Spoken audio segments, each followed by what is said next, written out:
स्वागत करता हूँ पुनश्च एक बार। आज हम सत्यापन करेंगे सप्तसिद्धम सभ्यता की वर्णमाला का प्रकृति के खुले वातायन में। सप्तसिद्धम वासी ने जो अक्षर संकेत प्रस्तुत किए हैं वह वास्तव में किस प्रकार से परब्रह्म को प्राप्ति कराने वाली है उसका आज सत्यापन करेंगे। उसके आप समझ सकते हो, जब आप इस सत्यापन के उपरांत जान सकते हो कि किस प्रकार से सप्तसिद्धमवासी शब्द ब्रह्म के माध्यम से परब्रह्म का ज्ञान प्राप्त करते थे। विष्णु पुराण की पंक्तियां हैं, उद्धृत हैं आपके विष्णु पुराण अध्याय 5 षष्ठ अंश और आपके 61वां 64वां और 65वां श्लोक द्रष्टव्य हैं। मैं उन श्लोकों का एक बार वाचन कर देता हूँ। वे ब्रह्मणि वेदितव्ये शब्द ब्रह्म परम च यत् शब्द ब्रह्माणि निष्णाता परम ब्रह्म अधिगच्छति। जैसे ही शब्द ब्रह्म का ज्ञान हो जाता है, परम ब्रह्म का बोध हो जाता है। परम ब्रह्म और शब्द ब्रह्म क्या आवश्यकता है? तो अगला श्लोक है 61वां। आगमोत्थम विवेकाश्च द्विधा ज्ञानम तदुच्यते शब्द ब्रह्म आगमयम परम ब्रह्म विवेकजम। परम ब्रह्म से बोध विवेक की प्राप्ति होती है और शब्द ब्रह्म से क्या होता है? आगम का शास्त्र का ज्ञान होता है। शब्द ब्रह्म से आरंभ करते हैं। तो वास्तव में जो सप्तसिद्धम वर्णमाला है वह शब्द ब्रह्म को निरूपित करता है। किस प्रकार?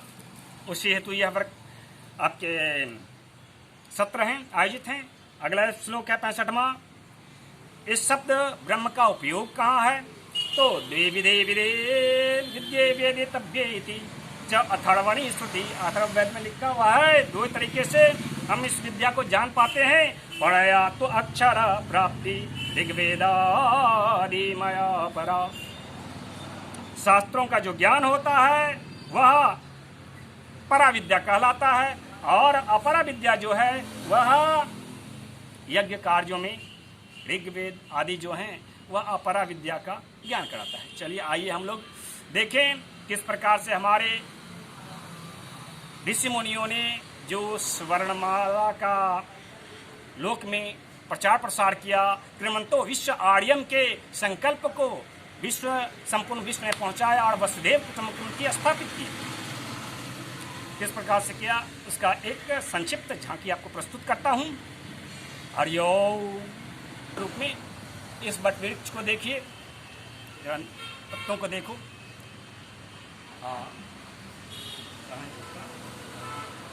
ये बात ध्यान दीजिए उनके पत्तों की ओर।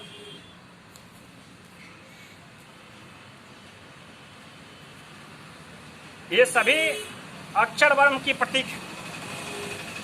ये है आपके अर्क के पौधे के पत्ते।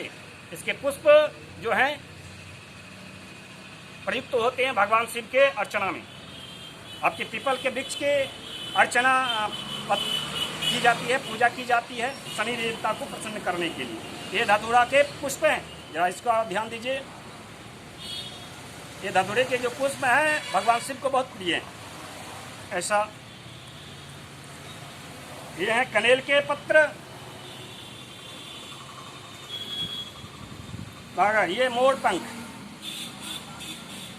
शिव उपासक अपने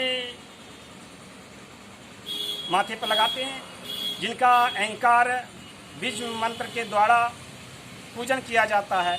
वो देवी सरस्वती हो या भगवान कृष्ण, उन मोर पंखधारी हो कहलाते हैं। ये बट आपके बिल्व पत्र हैं, भगवान शिव को अति प्रिय है। इस पर विवेचना करेंगे। ये समी के पत्र हैं। समी के पत्र और आपके गुलमोहर के पत्र, दोनों में समानता है, लेकिन कहते हैं ना कि लघुता से प्रभुता मिले, प्रभुता से प्रभु दूरी। तो लघु पत्र हैं दोनों का। शब्द ब्रह्म अक्षर जो है अक्षर ब्रह्म एक ही है, एक सत्य को दर्शाता है दोनों, लेकिन पूजन आपके शमी वृक्ष की होती है, शनि देव की पूजा अर्चना में। हरे कृष्णा हरि ओम। आइए एक एक करके हम रहने तो डायग्राम के द्वारा, रेखा चित्र के माध्यम से हम लोग जानेंगे कि किस प्रकार से यह इन तक हजारों वर्ष, 5000 6000 वर्ष पूर्व स्थापित जो वर्णमाला थी, पूजन कर्मकांड के माध्यम से हम तक पहुंची है, जिसका हमने अन्वेषण किया है और नामकरण नागलिंगा लिपि रखा है। देखिए ये आपके मोर पंख हैं, ये जो आपके पंख देख रहे हैं आप, ये सकार का प्रतीक, ये सड़ो, बीच में आपके नीला वर्ण, हाँ नीला, ये एकार का प्रतीक संकेताक्षर है, और ये जो गुल्लक हो जाती है एकार के चारों ओर, वह आपके हुई वह है, इसको ई भी कहते हैं बहुत लोग, लेकिन नहीं, वकार हमने समझ से वकार होना चाहिए। तो यह मोर पंख जो है आपके शैव का द्योतक है। भगवान श्री कृष्ण मोर मुकुटधारी कहलाते हैं, माँ सरस्वती भी मोर मुकुटधारी कहलाते हैं। ऐसा लोक में प्रचलित है कि ब्रह्मचारिणी, तो भगवान श्री कृष्ण तो ब्रह्मचारिणी है। वास्तव में दोनों का बीज मंत्र, ये दोनों शैव उपासक थे और दोनों का बीज मंत्र अहंकार होता है, इसीलिए वो मोर पंख को धारण करते हैं। जय जय श्री राम बोलिए। ये धतूरे के पुष्प हैं, आप देख रहे हैं, गंभीरता से देखिए, ध्यान से देखिए। धतूरा, इनमें पुंक, ये आपके ओम हरे नमः, इसका प्रतिनिधित्व करता है। प्राचीन युग में तो आपकी शिक्षा को उतना प्रचार प्रसार था नहीं, तो हमारे ऋषि मुनि दूर दूर के देशों में गए, अपनी संस्कृति गंगा के तट होते होते दूर दूर तक देशों में गए, भारत की संस्कृति और सभ्यता की वहाँ स्थापना किया। तो वो विजातीय थे, उन्हें संस्कृत आता नहीं था, तो उन लोगों के लिए उन्होंने शिवलिंग के अभिषेक के लिए ओम हरिये नमः का प्रतीक रूप में धतूरे के पुष्प अर्पण करने की परंपरा चलाई। यह धतूरा किस प्रकार से आपके ओम हरिये नमः को प्रस्तुत करता है, मंत्र को प्रस्तुत करता है, देखिए थे इस डायग्राम के माध्यम से, इस रेखा चित्र के माध्यम से। पुंकेसर जो है आपके उकार का प्रतिनिधित्व करता है। आप के पास अभी सबसे अंदर सभ्यता की वर्णमाला का है ज्ञान है, तो फिर आप इसको आसानी से समझ सकिएगा। उकार सीधी ऊर्ध्व रेखा है, वह आपके ओंकार का प्रतिनिधित्व करता है। पुंकेसर है आपके धतूरा के पुंकेसर, उसी का प्रतिनिधित्व करता है। बाकी जो 5 1 2 3 4 5 पुष्प वृत्त हैं, यह आपके मुख्यतः हाराया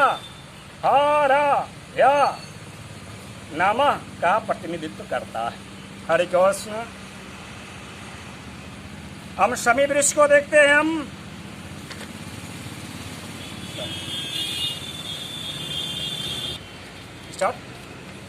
शमी का जो पत्र है आपके शनिचर देवता को दिया है। शनि देवता का मंत्र है शम, बीज मंत्र, ओम शम शनैश्चराय नमः। तो शम का प्रतिनिधित्व करता है आपके शमी का पत्र। दल पत्र कहाँ है आप कीजिएगा, शमी का दल पत्र किस प्रकार से शम का प्रतिनिधित्व करता है ये देखिए यहाँ नजदीक से। सकार और मकार दोनों का संयोग